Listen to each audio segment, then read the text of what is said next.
আসসালামু আলাইকুম সুপ্রিয় শিক্ষার্থী বন্ধুরা, আশা করি সবাই ভালো আছো। আজকে আমি তোমাদের সামনে নবম দশম শ্রেণীর গণিত বইয়ের অষ্টম অধ্যায়ের উপপাদ্য 24 নিয়ে আলোচনা করব। উপপাদ্য 24টি পরীক্ষায় প্রায়ই আসে, তোমরা মনোযোগ দিয়ে দেখলে আশা করা যায় খুব সহজেই বুঝতে পারবে। চলো তাহলে আমরা শুরু করি। উপপাদ্য 24-এ আছে হলো, কোন চতুর্ভুজের বিপরীত কোণদ্বয়ের যোগফল যদি দুই সমকোণ হয় বা পরস্পর সম্পূরক হয়, তাহলে আমাকে প্রমাণ করতে হবে ওই চতুর্ভুজের শীর্ষবিন্দুগুলো সমবৃত্ত বা ওই চতুর্ভুজের শীর্ষবিন্দুগুলো পরিধিস্থ বা পরিধির উপরে অবস্থিত। যাই বলুক না কেন, একই প্রমাণ আমাদের করতে হবে। মানে বিষয়টা এমন, আমরা 23 নম্বর উপপাদ্য শিখছিলাম বৃত্তে অন্তর্লিখিত চতুর্ভুজ। আমরা শিখছিলাম বৃত্তে অন্তর্লিখিত চতুর্ভুজ মানে হলো শীর্ষবিন্দুগুলা পরিধির উপরে অবস্থান করবে। উপপাদ্য 23-এ আমরা মূলত শিখছিলাম যে কোনো বৃত্তে অন্তর্লিখিত কোনো চতুর্ভুজ যদি থাকে তাহলে তার বিপরীত কোণ দুইটার যোগফল হবে 180 ডিগ্রি বা দুই সমকোণ বা এক সরল কোণ বা পরস্পর সম্পূরক। পরস্পর সম্পূরক মানে কি, ওই দুইটা কোণ যোগ করলে 180 ডিগ্রি হয়।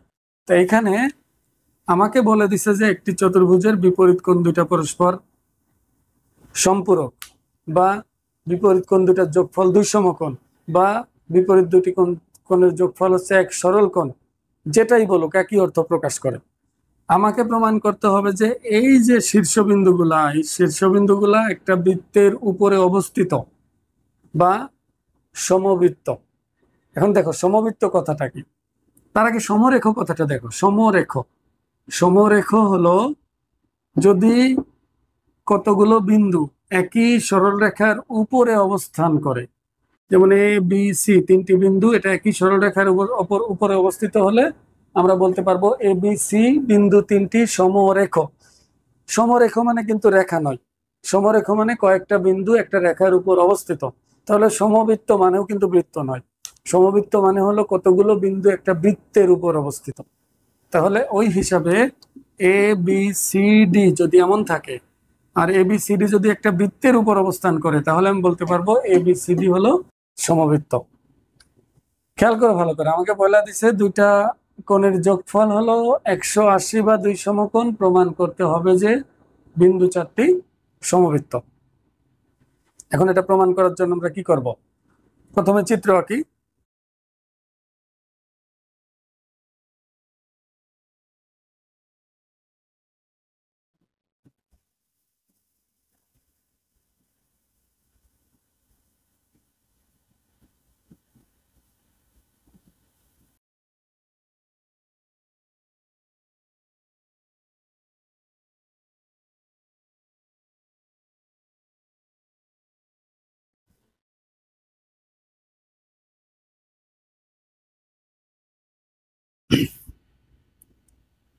একটু লক্ষ্য করো, এখানে আমরা একটা বৃত্ত এঁকেছি আর বৃত্তের উপরে চারটা বিন্দু আছে এ বি সি ই, আর আমাকে বলে দিছে যে এ বি সি ডি চতুর্ভুজের বিপরীত কোণ দুটির যোগফল 180।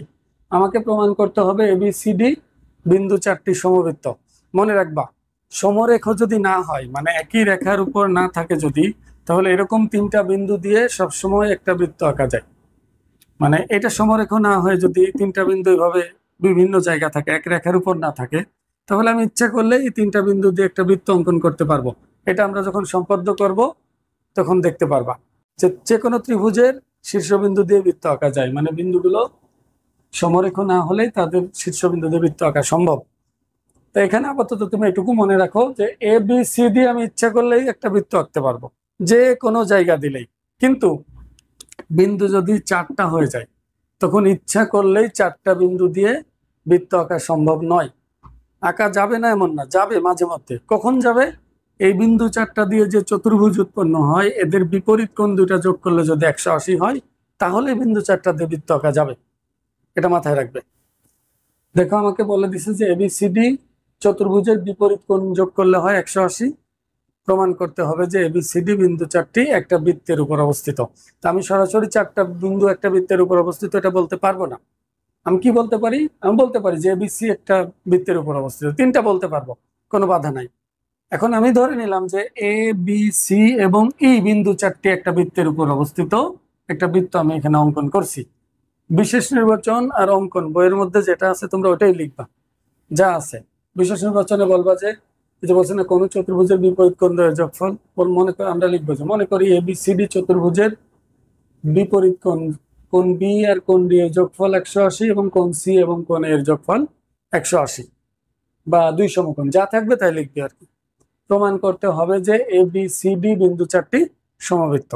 এখন অঙ্কন হলো এবিসি যেহেতু সমরেখ নয়, এবিসি বিন্দু এবং ই বিন্দু দিয়ে একটি বৃত্ত অঙ্কন করি, এটাই বলবে ভাবে।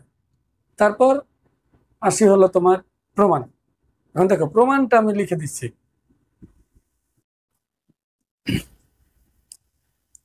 তাহলে প্রশ্নের পর রাখবে চিত্র, চিত্রের পর লিখবে বিশেষ নির্বাচন, আর বিশেষ নির্বাচনের পর অঙ্কন, আর অঙ্কনের পর থাকবে হলো প্রমাণ। প্রমাণটা খেয়াল করো ভালো করে। আমাকে প্রশ্নে দেওয়া আছে কোণ এবিসি আর কোণ এডিসি এ দুটির যোগফল কিন্তু দুই সমকোণ বলে দিছে। তাহলে আমরা লিখতে পারি যে দেওয়া আছে কোণ এবিসি প্লাস কোণ এডিসি সমান হচ্ছে দুই সমকোণ, দুই সমকোণ। আবার এবিসি চতুর্ভুজটি বৃত্তস্থ, চতুর্ভুজটি বৃত্তস্থ বা বৃত্তে অন্তর্লিখিত। সুতরাং জানি আমরা যে কোন বৃত্তে অন্তর্লিখিত চতুর্ভুজের বিপরীত কোণ দুটার যোগফল 180 হয় বা দুই সমকোণ হয়। আমরা 23 নম্বরে শিখে আসছি। তাহলে আমরা এখানে বলতে পারি কোণ এবিসি প্লাস কোণ এইসি, মানে এবিসি আর এইসি এ দুটির কোণ যোগ করলে হবে দুই সমকোণ। আচ্ছা খেয়াল করো, এটা দুইটা যোগ করলাম দুই সমকোণ, এই দুটা যোগ করলেও দুই সমকোণ হয়, তাহলে এই দুইটা আসলে সমান। তাহলে আমরা লিখতে পারি যে সুতরাং কোণ এবিসি প্লাস কোণ এডিসি সমান হচ্ছে কোণ এবিসি প্লাস কোণ এইসি। এখন উভয় পাশ থেকে এবিসি এবিসি বাদ দিলে থাকে হলো কোণ এডিসি সমান হলো কোণ এইসি। এখন ভালো করে খেয়াল করো এখানে কি ঘটছে, কোণ এইসি আর কোণ এডিসি সমান হয়ে গেছে। এটা কিন্তু অসম্ভব। কেন অসম্ভব দেখো, আমি তোমাদের গতদিন দেখিয়েছিলাম যে কোন ত্রিভুজের একটা বাহুকে বর্ধিত করলে উৎপন্ন বহিস্থ কোণ বিপরীত অন্তস্থ কোণ দ্বয়ের যোগফলের সমান হয়, মানে এই কোণটা এই দুইটা কোণের যোগফলের সমান। তাহলে আমি বলতে পারি না এই কোণটা এই কোণ থেকেও বড়, এই কোণটা এই কোণ থেকেও বড়, মানে যেহেতু এর সমান হওয়ার জন্য দুইটাকে যোগ করা লাগতেছে, তাহলে এটা এটা থেকেও বড় হবে, এটা এটা থেকেও বড় হবে। যদি বড়ই না হতো তাহলে এই দুটি যোগ করে কি এটা সমান হতে হতো? তাহলে আমি বলতে পারি যে এই যে ডিইসি ত্রিভুজ, এই ডিইসি ত্রিভুজের বহিস্থ কোণ হলো এইসি, যা বিপরীত অন্তস্থ কোণ এডিসি বা ইডিসি থেকে অবশ্যই কি হবে, বড় হবে। কিন্তু এখানে যে দুইটা সমান হয়ে গেল, তার মানে আমি বলতে পারি যেহেতু দুটি সমান হয়ে গেছে, এখানে আসলে ই বিন্দু এবং ডি বিন্দু আলাদা বিন্দু নয়, এটা একই বিন্দু। আর ই বিন্দু আর ডি বিন্দু যদি একই বিন্দু হয়, তাহলে ই বিন্দু যদি বৃত্তস্থ হয় বা বৃত্তের উপরে থাকে, তাহলে ডি বিন্দুও কি থাকবে, বৃত্তের উপরে থাকবে। তাহলে এখানে আমরা লিখবো যে কিন্তু যা অসম্ভব, মানে যেটা লিখছে এটা অসম্ভব, কারণ কোণ এইসি এখানে লিখে হবে, কারণ বহিস্থ কোণ এইসি গ্রেটার দেন কোণ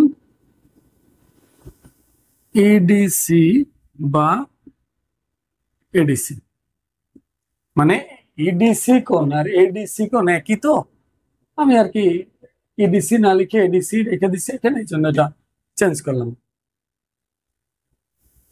তাহলে সুতরাং ই বিন্দু ও ডি বিন্দু ভিন্ন বিন্দু নয়, ভিন্ন বিন্দু নয়। সুতরাং ডি বিন্দু বৃত্তের উপরে অবস্থিত।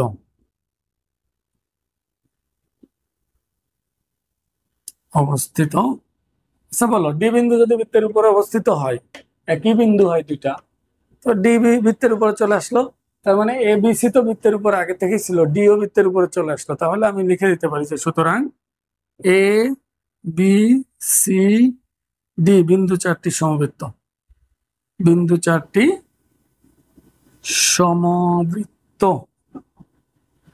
আশা করি বুঝতে পারছো। আজকে তাহলে এই পর্যন্তই।